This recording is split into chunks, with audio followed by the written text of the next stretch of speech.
Baik, oke, Assalamualaikum warahmatullahi wabarakatuh. Dimanapun sahabat Indonesia berada, salam NKRI garis lucu. Selalu semangat, selalu sukses buat Anda, dan tidak lupa di momen halal bihalal melalui udara ini saya menyatakan selamat Idul Fitri. Mohon maaf lahir batin jika kesontoloyoan saya membuat orang tersinggung, membuat buzzer turun gunung, mendadak menyerang semua gitu ya.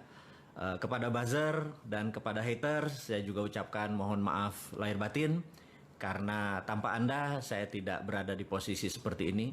Jadi kalau fans saya nggak yakin saya punya banyak penggemar.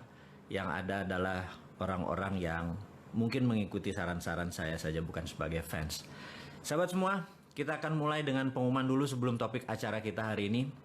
Topik acara hari ini adalah old system doesn't work, gitu ya. Kira-kira terjemahan bebasnya adalah sistem yang lama itu nggak pernah berjalan dengan baik. Jadi sebelumnya ada pengumuman dulu dari panitia, dari Bisnis Hack, dari teman-teman yang mensupport saya selama ini. Sudah tahun keempat, luar biasa kalian semua. Dan saya juga mengucapkan kepada seluruh organisasi saya yang bermitra dengan saya, baik langsung dan tidak langsung, selamat Lebaran, mohon maaf lahir batin semuanya. Pengumuman nomor 1 adalah buku Mardigu mulai didistribusikan adalah awal Juni. Jadi bagi mereka yang sudah memesan, mohon maaf kemarin terhambat karena masalah Lebaran dan sekarang sudah bisa didistribusikan. Juga video narasi Road to Billionaire yang ada subliminal programnya, ini juga sudah bisa didistribusikan mulai awal Juni ini. Dan buku baru yang mengkritik kaum milenial yang nggak punya akhlak, yang nggak punya attitude, yang nggak punya integritas. Bukannya salah, mereka perlu diajari. Buku baru tersebut adalah Bisnis Nggak Seanjing Itu Kawan. Ini juga sudah siap diterbitkan. Dan saya sebelum Lebaran ada pekerjaan saya diminta oleh beberapa teman, yaitu menulis buku Grand Theft Ferrari. Jadi sahabat semua tahu kalau mengikuti di Facebook, Grand Theft Ferrari baru 10 bab saya selesaikan, dan untuk menyelesaikan buku tersebut kira-kira memakan 25 bab kira-kira. Dan sahabat semua tahu bahwa saya bukan penulis profesional, saya hanya penulis amatir. Kayak kalau saya lagi stres, saya ngambil ketikan, saya mengetik dan mencurahkan ekspresi saya ke buku tersebut. Kalau saya ke diary saya dulu sebagai orang kampung ya, teman-teman yang angkatan saya nih, angkatan kolonial ini, kami TV aja masih ada satu TVRI aja gitu ya, dan masih hitam putih. Bisa dibayangkan kalau kita tinggal di kampung dulu, saya di Palembang, di Sumatera Selatan, di Pendopo, Lirik, Prabu Mulih dan lain sebagainya, kemudian pindah ke Balikpapan, beberapa lama di sana, SMP saya di sana. Jadi bisa dibayangkan tempat sepi, hutan, ikut orang tua sebagai ya ekonomi garis bawah lah gitu ya. Maka hiburan yang paling enak adalah saya waktu itu adalah membaca buku dan menulis diary. Jadi itu hiburan saya yang paling banyak. Jadi menulis itu adalah bawaan saya dari kecil, menulis diary. Kemudian di tahun 2009 sahabat saya memperkenalkan saya dengan Facebook. Kemudian disitulah saya menumpahkan diary saya. Tetapi karena ini sifatnya publik, saya tidak menggunakan nama asli atau lokasi asli, tapi peristiwanya asli. Saya twist sedikit aja supaya niat saya cuman suatu hari cucu cicit saya melihat catatan di Facebook, di sosial media, bisa mengetahui bahwa oh kakek gue ini loser ya ternyata, oh kakek gue ini ternyata orangnya nggak pinter dan lain sebagainya, dan apapun itu menjadi catatan sejarah. Jadi saya cuma mengingatkan teman-teman semua, hati-hati dengan sosial media Anda, karena cucu Anda akan melihat gitu ya, kalau nanti mendadak Anda dilihat gitu, wah jemuran belum kering gitu ya, motor belum dicuci gitu ya. Cucu-cucu cicit kita bilang, ya elah kakek gue garing amat hidupnya gitu ya. Jangan sampai kayak gitu. Jadi tolong sosial media dibersihkan, di kata-katanya bagus, penuh pelajaran buat generasi mendatang dan tentunya generasi saat ini. Jadi menulis sekali lagi adalah bentuk ekspresi saya untuk stress relief atau apa ya, writing therapy tersebut. Jadi setiap hari saya menulis. Sudah seumur hidup saya, dan ketika diminta untuk menulis Grand Theft Ferrari melanjutkan, itu sebenarnya setengah memorizing karena peristiwa itu 80% adalah asli, kemudian saya sadur, kita gunakan bahasa yang lebih populis, juga beberapa sahabat saya tidak mau namanya ditulis dengan asli atau kejadiannya asli, saya harus edit ulang gitu ya. Terus tapi orang-orangnya ada, sahabat saya semua ada, kisah nyata tersebut. Dan yang menarik adalah ketika kemarin saya dalam perjalanan menuju ada satu sahabat saya untuk makan siang. Saya lagi makan siang, dia mengingatkan, Mas, itu Grand Theft Ferrari kalau bisa punya 3 ending. Saya bilang 3 ending gimana gitu. 3 ending tuh karena saat ini di Netflix, di segala macam itu ending itu bisa diatur. Saya bilang diatur gimana? Jadi endingnya bisa pilih, ada versi A, versi B, versi C. Maksudnya gimana? Jadi versi A happy ending, versi B tragis gitu ya. Terus versi C misalnya bersambung gitu ya. Nah, saya pikir menarik juga kita bisa memilih endingnya sesuai dengan apa yang kita mau. Saya pikir ini genre baru gitu ya. Bagi saya jadi challenging gitu ya, menulis jadi challenging. Terus di tengah-tengah itu ada sahabat saya bilang, kenapa nggak buat film sekalian? Saya bilang, kenapa harus buat film? Kebetulan dia adalah produser dan sudah ada 18 film yang dia produser. Namanya L gitu ya, saya nggak sebut namanya. Gue biayain deh, saya bilang, ntar dulu. Ini genrenya Grand Theft Ferrari itu bukunya adalah romance, thrill, tegang dan romance gitu ya. Wah, nggak laku tuh katanya kalau model-model begitu, harus lucu. Jadi saya bilang, nah ini ada sahabat semua, ini kita belum masuk topik ya, kita cuman memberikan prolog awal bahwa Grand Theft Ferrari itu menjadi challenging buat saya. Untuk pertama kali dalam hidup saya menulis langsung 2, jadi 1 untuk buku Grand Theft Ferrari yang akan diterbitkan di dalam bentuk cetakan. Yang kedua, saya membuat langsung skrip filmnya, karena skrip film ini bentuknya dialog. Kalau kita menulis dengan novel itu peristiwanya harus kita rinci sehingga seorang bisa ngefeel gitu ya, rincikan momennya, situasinya, ketegangannya dan lain sebagainya. Tapi kalau membuat skrip film itu bukan sekedar menulis peristiwanya di mana, tapi juga kita membuat dialognya, karena banyak dialog. Jadi saya menulis langsung 2, jadi belum pernah dalam sejarah hidup saya menulis langsung 2, jadi dipakai 2 komputer. Yang satu saya menulis tentang Grand Theft Ferrari yang thrill, yang tegang dengan romance. Di sebelahnya adalah skrip film yang komedi romantik gitu. Jadi saya harus ketawa, saya harus lucu, saya harus romance. Di sini saya harus romance tapi tegang gitu ya. Jadi saya menjadi punya kayak orang split personality gitu. Tapi ini challenging. Teman-teman semua mudah-mudahan nanti bisa menikmati kita diskusi kita tentang Grand Theft Ferrari. Dan ini adalah the other side of seorang bosman gitu ya, seorang penulis, pembaca buku. Itu adalah cita-cita dari kecil saya, adalah ingin menjadi profesional penulis. Dan sampai saat ini saya nggak mengklaim diri saya sebagai profesional, masih penulis amatir. Karena bagi saya kalau penulis profesional itu mungkin udah buat laku bukunya udah ratusan ribu atau mungkin jutaan gitu ya. Oke sahabat semua, terakhir dari pengumuman hari ini sebelum kita masuk ke topik kita adalah ucapan bela sungkawa saya terhadap tindakan rasisme oleh polisi di Amerika dan gerakan-gerakan rakyat kulit berwarna yang menentang rezim Trump, yang Trump sangat superior, white supremacist. Dan ini terjadi puncaknya akhirnya setelah 3,5 tahun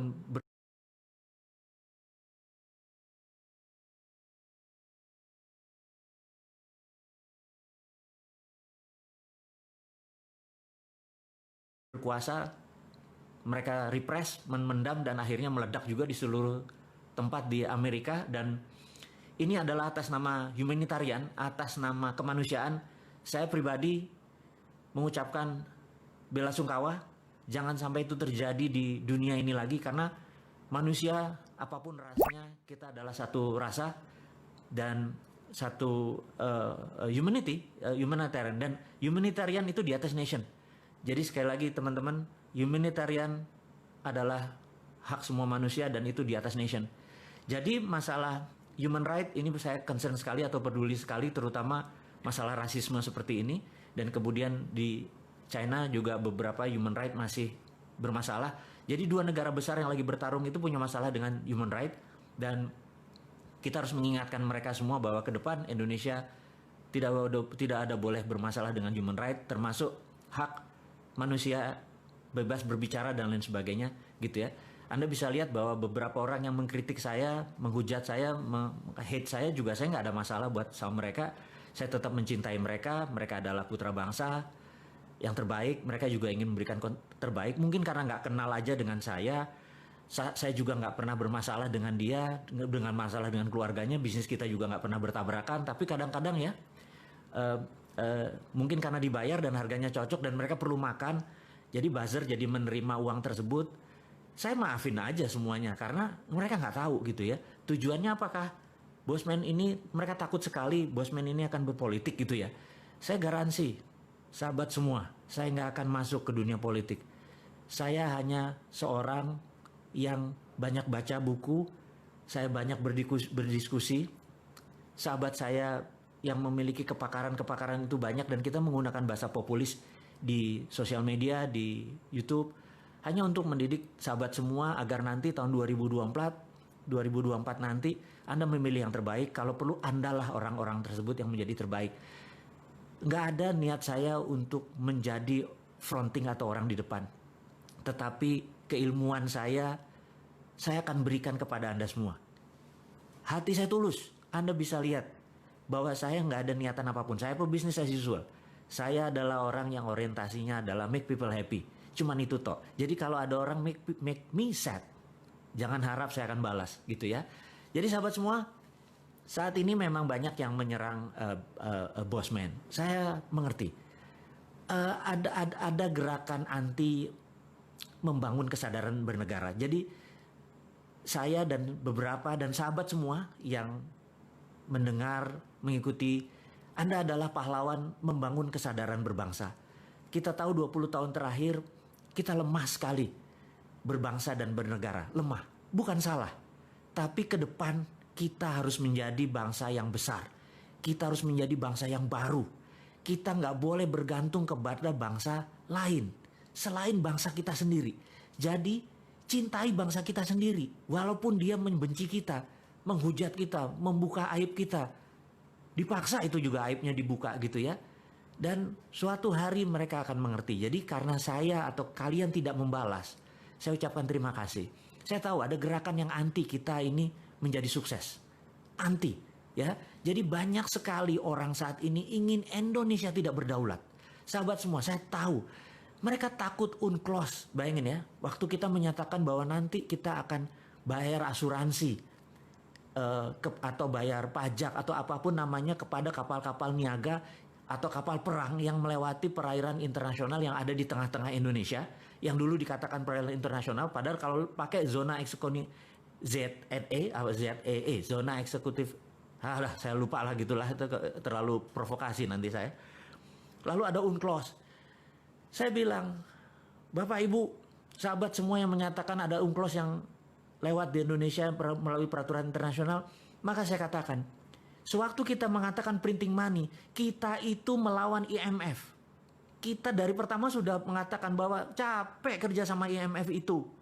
Yuk kita berani berdaulat dengan printing money. Caranya saya ajari. Sabar ya, saya ajari. Pasti. Banyak kok tim-tim yang bisa mengajari tentang modern monetary theory. Dan ini semua tentang printing money. Jadi IMF aja kita lawan. Kenapa UNCLOS nggak kita lawan? Kita harus lawan bahwa kita mau berdaulat. Jadi bagi hasil Jo, gitu ya intinya ya. Kamu lewat kan kamu dapat untung, bagi hasil. Tainya kamu buang di Indonesia, minyaknya kamu buang di Indonesia, kotor itu laut Indonesia. Nelayan kami jadi kehilangan laut, potensi lautnya, gara-gara lu lewatin semua dengan ribuan tonase kotoran yang dibuang. Bayar asuransinya. Mosok dibilang kita nggak tahu UNCLOS? Saya tahu UNCLOS, saya baca UNCLOS. 18 tahun di dunia bidang yang sama tersebut, tahu hal-hal seperti itu. Tapi demi bahasa populis, jadi kita tidak usah membuat kata-kata yang menjadi detail, menjadi terlalu sains. Anak-anak milenial, ya saya tahu Anda seumur saya lah yang orang-orang komplain itu. Anak-anak milenial nggak baca buku, lebih baik kita ajarkan yang ringan-ringan aja gitu ya. Kemudian kita tahu saat ini takut sekali modern monetary dijalankan oleh kita. Takut sekali bahwa kita akan menggunakan sovereign wealth fund, ya. Sekedar mengingat sahabat semua, adik-adikku mungkin ya. Anda semua di bawah saya, umurnya saya ini kolonial.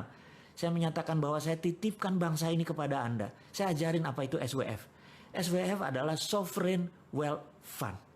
tahun 70-an, Pak Ibnu Sutowo pernah menggunakan SWF ini. Dia dulu namanya kalau nggak salah Kuda Laut. Kuda Laut ini adalah BUMNK, Badan Usaha Milik Negara Khusus. Jadi anggap sekarang ini SKK Migas, Satuan Kerja Khusus Migas itu sebenarnya BUMNK, Badan Usaha Milik Negara Khusus. Jadi Kuda Laut adalah BUMNK di mana sebagian minyak di forward oleh Pak Ibnu Sutowo dan uang yang diterima di depan itu untuk membangun Krakatau Steel dan beberapa industri penting, karena sekali lagi tanpa industri Indonesia tidak menjadi negara berdaulat. Jadi karena waktu itu kita nggak punya uang, kita menggunakan strategi SWF. Jadi secara jurisprudensi, secara bahasa hukum, SWF itu pernah dilakukan dan SWF adalah pelaksanaan pengejawantahan pasal 33 dalam arti sebenarnya. Jadi kalau kita mengatakan ini adalah ekonomi Pancasila dengan mempraktekkan pasal 33, SWF itu match atau cocok. Jadi aset negara masih milik negara. Jadi contohnya gini, Freeport ya. Freeport itu ada di Grasberg misal wilayahnya misalnya. Itu 100% diambil negara saja. Kemudian Freeport ya kayak hotel operatornya saja. Dia mau operate. Asal throughput, asal keluar kita bayar gitu ya. Kemudian misalnya tambang minyak, tambang batu bara dan lain sebagainya, semua milik negara. Kalau sekarang kan dia pakai swasta dan swasta jaminan tadi yang wilayah tadi dijaminkan ke bank atau dijaminkan ke lembaga keuangan, mereka uangnya dapat di mereka kan, kita dapat dari pajak. Jadi kalau ke depan, kalau benar-benar ingin menerapkan SWF Sovereign Wealth Fund sebagai strategi untuk membangun ekonomi, itu bisa membuat Indonesia berdaulat. Tapi sahabat semua, ada kelompok orang yang tidak ingin SWF itu dipakai. Indonesia bisa menjadi negara berdaulat gitu ya.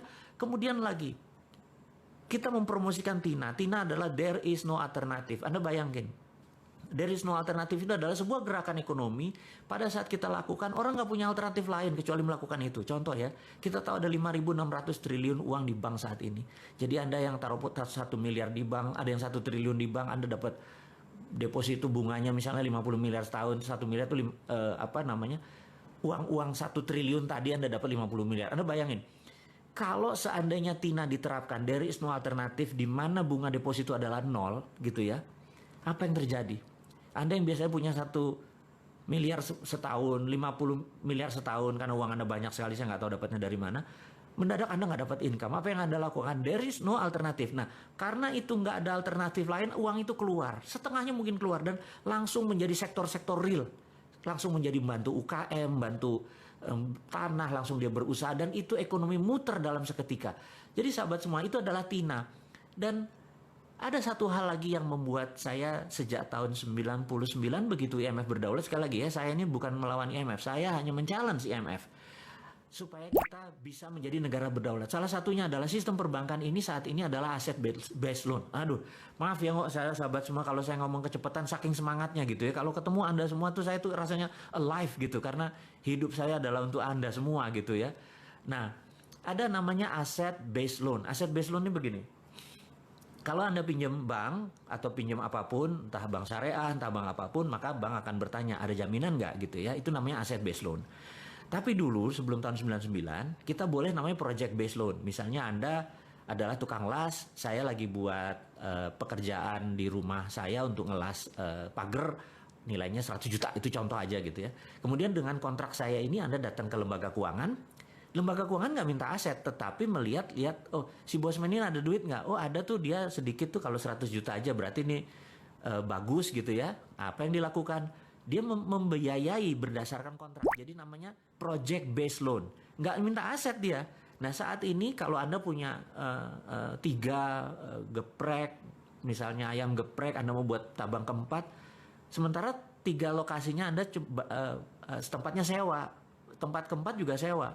Aset Anda nggak ada, tetapi kalau project based loan, revenue Anda, profit Anda itu bisa dibiayai. Nah, saya pengen perbankan itu mengubah lagi bahwa project based loan boleh gitu ya, jangan sampai hanya aset based loan. Nah, Anda tahu bahwa kita membangun santara.co.id. Santara itu adalah kecil, tapi seberapa cepatnya kita membangun ekonomi Indonesia dengan Santara saja. Santara adalah project based, bukan loan, karena Santara tidak loan. project based apa namanya bagi hasil. Jadi saya pikir ada yang seleranya bagi hasil. Nah, ada yang seleranya mungkin loan, itu selera Anda semua. Loan syariah, Anda aturlah itu semua. Tetapi kalau bisa project based loan, ekonominya maju. Jadi sekali lagi, begitu TINA diterapkan, there is no alternatif, dan boleh project based loan, ekonomi Indonesia akan tumbuh dengan cepat. Dan terakhir yang saya promosikan adalah, saya tahu orang nggak pengen lagi, sekali lagi, banyak orang nggak pengen ada kekuatan Indonesia yang ketika yang keempat yang kita usulkan ini, yang Bosman usulkan, yang sahabat semua mungkin akan belajar adalah tentang tiara. Tiara adalah there is other reasonable alternative. Jadi kalau TINA nggak dikerjakan, tiara aja. Tiara adalah de-dolarisasi. Kita nggak perlu dolar, de-dolarisasi. Jadi seperti Dinaran sahabat semua, dinaran.id, ini adalah de-dolarisasi. Rupiah Anda punya kolateral emas. Dan di mana rupiah kolateral emas itu, Anda bisa menabung.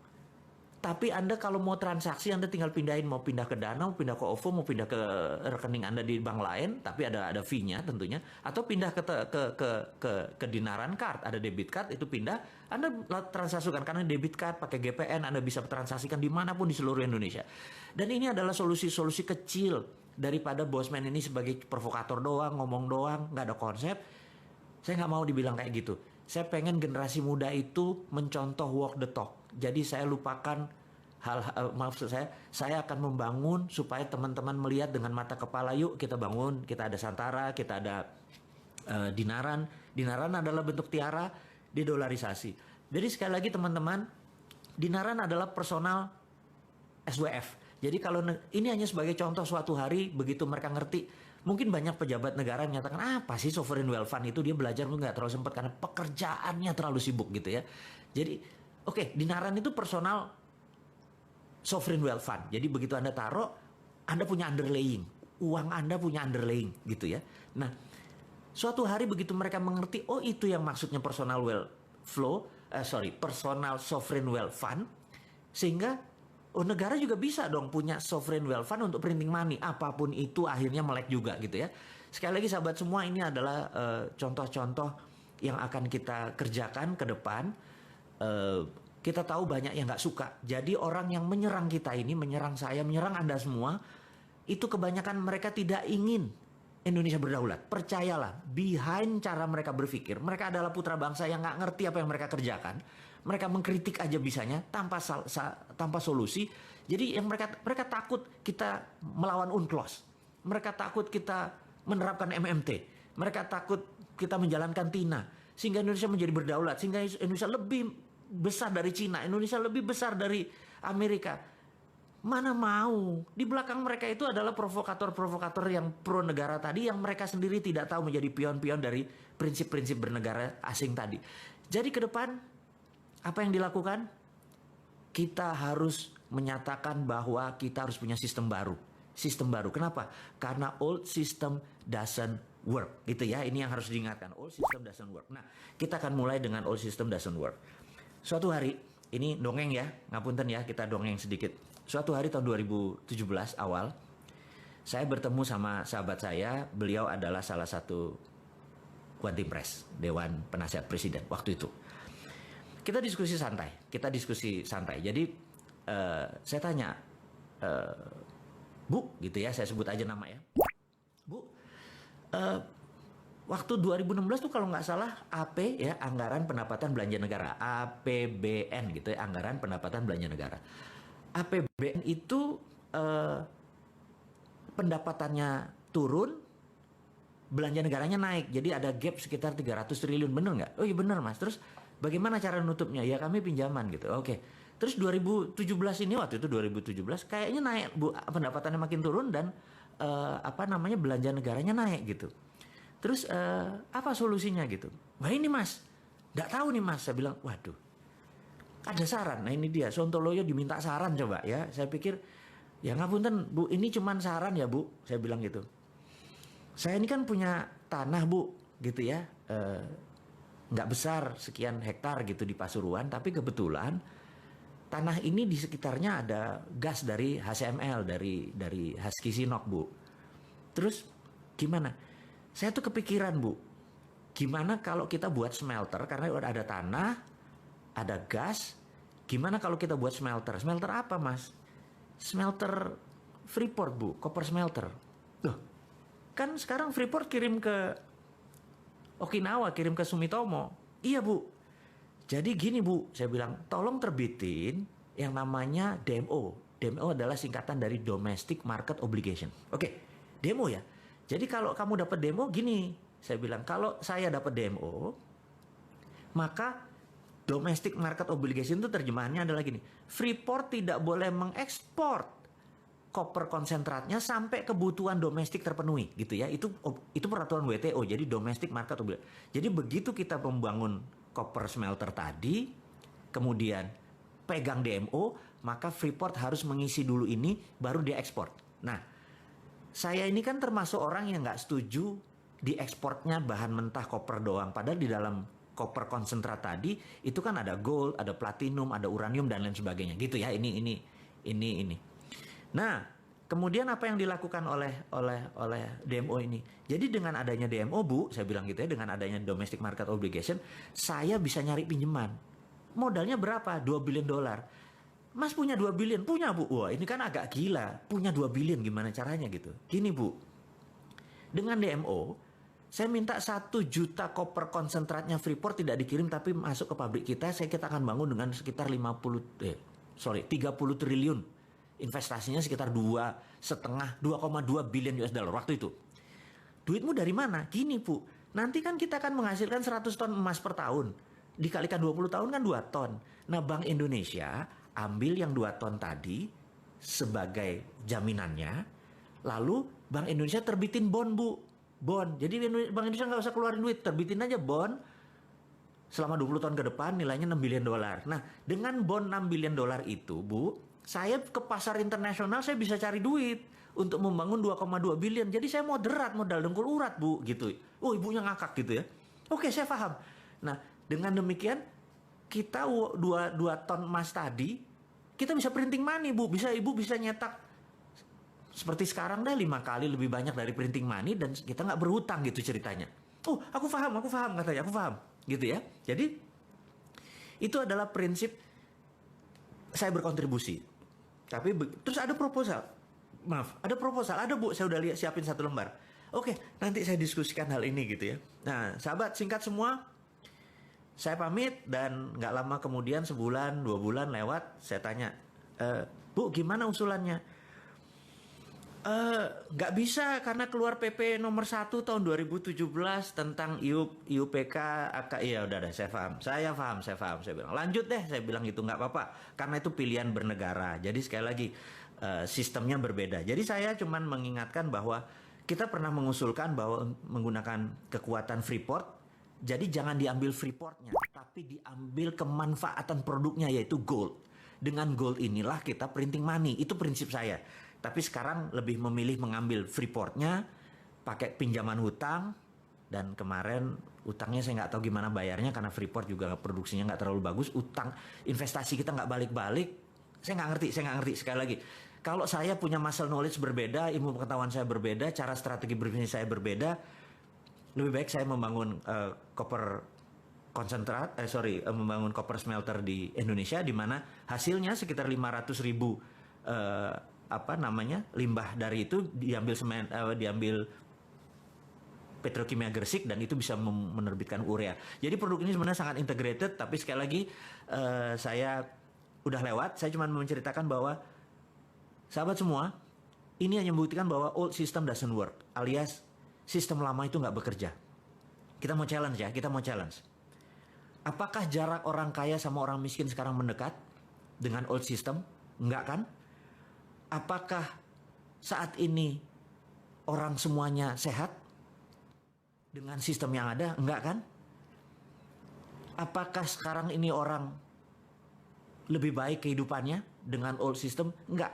Jadi kalau old system doesn't work, kenapa kita masih mempertahankan? Itu challenge-nya. Nah, apa yang harus kita lakukan? Jadi menurut saya ini adalah tema garis besar kita bertemu adalah cara cerdas bernegara. Cara cerdas bernegara adalah ubah sistemnya. Tapi kita harus konstitusional ya, bukan ngelawan terus menggunakan perusahaan. Enggak. Itu bukan anak milenial. Anak milenial itu santuy, seru gitu ya. Dan kita juga caranya dengan mempromosikan prinsip-prinsip kita bahwa kita akan menjalankan TINA, kita akan menjalankan printing money, kita akan menggunakan potensi geopolitik dan geostrategi negara kita, dan ini adalah kekuatan anak bangsa. Sekali lagi, bukan bergantung pada asing. Saya adalah orang yang tidak setuju dengan printing money. Pinjam uang. Capek minjem uang itu. Anda tahu ya, bayangin misalnya saya punya usaha gitu ya. Modalnya itu kan pasti pinjam. Dan ternyata kerjanya adalah untuk bank. Capek kerja kayak gitu. Jadi seharusnya kan bagi hasil gitu ya. Baik sahabat semua. Jadi kita ke depan adalah mempromosikan aset based loan. Saya ini hari ini nggak fit banget ngomongnya salah semua. Kita akan mempromosikan project based loan, bukan aset based loan. Kita akan menjalankan TIARA, there is other reasonable alternative atau dedolarisasi. Kita nggak mau bergantung pada dolar. Salah satunya adalah tool yang kita bangun. Jadi sahabat semua, saya merasa pertemuan kita tidak usah panjang-panjang. Yang penting poinnya kita dapat. Jadi ke depan saya akan banyak mengajarkan tentang yang lebih detail lagi, cara cerdas bernegara. Hari ini kita hanya membicarakan karena santai, karena kita akan mulai bentar lagi PSBB akan dibuka. Saya pikir kita akan mulai business as usual. New normal Anda akan praktekkan dan Anda udah tahu itu apa new normal gitu ya. Kalau nggak tahu Anda lihat aja si Sunda Empire, itu udah dari dulu menceritakan tentang new normal gitu ya. Joke sedikit boleh ya di ujungnya, jangan serius-serius amat gitu ya. Jangan kayak para buzzer serius gitu yang ngeliatin Bosman mau jadi presiden gitu. Lupain, Bosman nggak mau jadi presiden. Tapi followernya Bosman atau orang yang mendengarkan Bosman pasti bisa jadi presiden gitu ya. Sahabat semua, saya ucapkan di akhir kata ini adalah mohon maaf lahir batin sekali lagi. Waktu kita hanya sebentar saja, 30 menitan cukup. Mudah-mudahan kita bisa mendapatkan saripati pelajaran hari ini.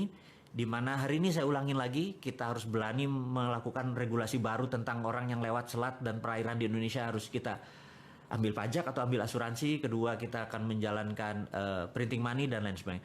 Sahabat, saya nggak lama-lama, saya sekali lagi hanya akan fokus di pelajaran hari ini adalah old system doesn't work. Saya akan men-challenge Anda semua untuk sistem-sistem baru tersebut. Saya akan memberikan alamat email saya untuk Anda mengirimkan project-project Anda yang akan saya endorse, yang akan saya dalam tanda petik masuk ke dalamnya. Saya sangat minat membangun Anda semua, bisnis bersama Anda semua, dan usahakan bisnis itu mempunyai new model yang baru. Saya akan pasang alamat email saya di wall, di IG. Akhirul kalam, terima kasih buat Anda semua, sukses buat Anda semua, sehat buat Anda semua, semangat buat Anda semua, cintai NKRI ini, jangan pernah lelah mencintai negara kita ini, jangan pernah lelah dan jangan menuduh apapun kepada siapapun. Sukses buat Anda semua, Assalamualaikum warahmatullahi wabarakatuh.